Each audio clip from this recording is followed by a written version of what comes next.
नमस्कार. स्वागत आहे तुमचं आम्ही सातारकर किचनमध्ये. आज आपण बनवूया मराठमोळ्या पद्धतीने आईच्या हातची वांग्याची भाजी. पहा इथं तवा मसाला वांग्याची भाजी आज आपण बनवत आहोत. अगदी आईने जशी शिकवली आणि जशी बनवली तशी त्या पद्धतीनेच अगदी त्याच प्रकारे आपण इथं वांग्याची भाजी बनवत आहोत. फार छान चवीची ही भाजी होते. अगदी गावरान चव ह्या भाजीला येते. लोखंडी तव्यामध्ये केल्यामुळे ह्या भाजीची चव आणखीन वाढते. झणझणीत चमचमीत अशी ही भाजी ज्वारीची भाकरी बाजरीच्या भाकरीबरोबर चवीला अप्रतिम लागते. पहा इथं झणझणीत असं हे वांगं आपलं तयार झाले आहे आणि अशा पद्धतीने जर तुम्ही वांगं करून पाहिलं तर नक्कीच याची चव विसरणार नाही. पाव किलो इथं आपण वांगी घेतलेली आहेत आणि ही वांगी छान अशी स्वच्छ धुवून आणि त्याच्या फोडी करून आपण पाण्यामध्ये भिजत घातली. त्याचबरोबर इथं आपण मसाले घेतलेले आहेत वांग्यासाठी. 1 वाटी शेंगदाण्याचा कूट घेतलेला आहे, भाजलेल्या शेंगदाण्याचा कूट. त्याचबरोबर 1 चमचा आपण इथं कांदा लसूण मसाला, 1 चमचा आपला काळा मसाला घेतलेला आहे घरच्या वापरातला, हळद हिंग चवीनुसार मीठ घेतलं, अर्धा चमचा आपण गरम मसाला घेतलेला आहे, 1 छोटा टोमॅटो बारीक चिरून घेतला, लसूण आणि खोबऱ्याची पेस्ट 2 चमचे घेतलेली आहे. लसूण खोबऱ्याची पेस्ट अवश्य घ्या, कारण लसूण खोबऱ्याने या भाजीची चव आणखीन वाढते आणि भाजी अगदी गावरान चवीची होते. 1 छोटा टोमॅटो बारीक चिरून घेतला आणि कोथिंबीर आपण घेतलेली आहे बारीक चिरून. आता काय करायचं, याच्यामध्ये आपल्याला 1 चमचा तेल घ्यायचा आहे आणि तेल घालून छान असं बाइंडिंग करून हा मसाला आपल्याला वांग्यामध्ये भरून घ्यायचा आहे. पाहू शकता तुम्ही सगळे मसाले आपण अगदी व्यवस्थित घेतलेले आहेत. पाव किलो वांग्यांसाठी एवढा मसाला पुष्कळ होतो. 1 छोटी वाटी आपल्याला भाजलेल्या शेंगदाण्याचा कूट घ्यायचा आहे आणि हे पहा इथं हे पूर्णपणे सगळे मसाले एकसारखे आता आपण मिक्स करून घेऊया. चवीनुसार मीठ घ्यायचं आणि अर्धा चमचा गरम मसाला घ्या, कांदा लसूण मसाला घ्या, म्हणजे या भाजीला गावरान चव येते.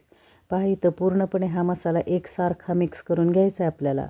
2 चमचे लसूण खोबऱ्याची पेस्ट जर तुम्ही घेतली तर आणखीन या भाजीची चव वाढते. आता हा मसाला मिक्स करून झाला. आता आपण हा वांग्यामध्ये भरून घेऊया. छान असा वांग्यामध्ये हा मसाला गच्च भरून घ्यायचा आणि ही वांगी तव्यामध्ये फोडणीला टाकायची. 1 पळीभर तेलावरती तव्यावरती ही वांगी आपल्याला फोडणीला टाकायची आहेत. अशा पद्धतीने हा मसाला आपल्याला वांग्यामध्ये गच्च असा भरून घ्यायचा आहे. व्हिडिओ जास्ती मोठा होईल म्हणून मी थोडक्यात तुम्हाला ही रेसिपी दाखवत आहे. 1 पळीभर तेलावरती आणि ही भाजी अगदी आपल्याला तव्यामध्ये करायची आहे. तुमच्याकडे लोखंडी तवा नसेल तर लोखंडी कढईमध्ये ही भाजी करून पहा. फार छान चव ह्या भाजीची लागते. लोखंडी भांड्यामध्ये जेव्हा आपण हे वांग्याची भाजी बनवतो. पहा इथं तव्यामध्ये आपल्याला 1 पळीभर तेलावरती 1-2 मिनटासाठी ही वांगी उलटपालट करायची आहेत. पाहू शकत असाल तुम्ही. गॅस मिडियम ठेवा आणि मिडियम गॅसवरती ही वांगी 1-2 मिनटासाठी परतून घ्या तेलावरती. पहा इथं मसाला भरून ही वांगी 1-2 मिनटासाठी तेलावरती जेव्हा आपण परततो तेव्हा पटकन शिजतात, वेळ लागत नाही. पहा इथं छान अशी 1-2 परतून घेतली आपण. आता उरलेला मसाला आपण याच्यावरती घालायचा आहे. पहा इथं जो मसाला आपला शिल्लक राहिला तो मसाला वरच्या बाजूने घेऊया. पुन्हा एकदा 1-2 मिनिट आपल्याला ही वांगी परतून घ्यायची आणि याला आपल्याला 1 वाटीभर गरम पाणी घ्यायचं आहे. गरम पाण्यामध्ये ही वांगी जेव्हा तुम्ही शिजवून घेता तेव्हा पटकन ही भाजी होते, वेळ लागत नाही. तर पहा इथं 1-2 मसाल्यामध्ये ही वांगी छान आपण परतून घेतली मिडियम गॅसवरती. आता गॅस मंद ठेवायचा आणि आता पाणी घ्यायचं आहे.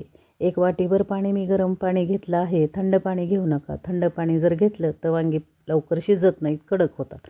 म्हणून या भाजीला आपल्याला गरम पाणी 1 वाटी गरम पाणी घ्यायचं आणि ही वांगी आपल्याला ही भाजी आपल्याला शिजवून घ्यायची आहे. 1 हलकीशी उकळी भाजीला आली की आपण झाकण ठेवूया. गच्च तव्यावरती बसेल असं झाकण एखादं ठेवा तुम्ही आणि 5 ते 6 मिनटं मंद गॅसवरती ही भाजी शिजून द्यायची आहे.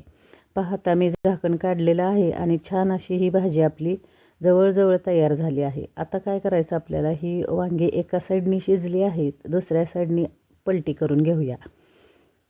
पहा त्या भाजीचं जे मसाला आहे त्या मसाल्यामध्येच हे वांगं आपल्याला पलटी करून घ्यायचं आहे. सगळी वांगी अशी एकसारखी एका बाजूला पलटी करून घ्या आणि खरंच तुम्ही ही रेसिपी ट्राय करा. अप्रतिम चवीची रेसिपी होते. फार छान चवीला ही वांगी होतात. आणि आता ही 2 मिनटासाठी मी झाकण ठेवलं. झाकण काढलेलं आहे आणि छान अशी ही वांगी आपली शिजलेली आहेत.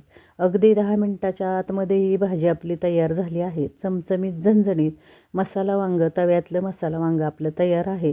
गरमागरम ज्वारीची भाकरी, बाजरीची भाकरी, अगदी गरमागरम वाफळलेल्या भाताबरोबरही तुम्ही या भाजीची चव घेऊ शकता.